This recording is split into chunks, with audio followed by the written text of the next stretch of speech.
separate egg whites and yolks into different bowls. Beat the egg whites with an electric mixer until foamy, then gradually add granulated sugar and continue beating until stiff peaks form. Beat the egg yolks with a hand mixer, then add vanilla extract, milk, vegetable oil, and honey, and mix well. Sift flour over the egg yolk mixture and fold gently until fully combined. Gradually add 1/3 of the beaten egg whites to the egg yolk mixture and fold gently. Then add the remaining egg whites and fold gently in a circular motion until fully incorporated. Line a 20 by 30 cm baking tray with parchment paper. Pour the batter into the tray and spread it evenly. Bake in a preheated oven at 165 degrees Celsius for 15 to 18 minutes until cooked through.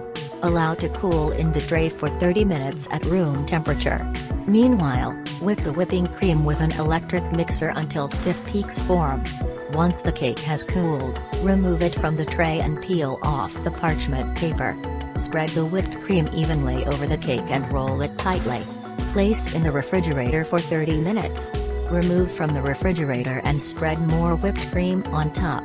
Decorate with strawberries or powdered pistachios. Enjoy!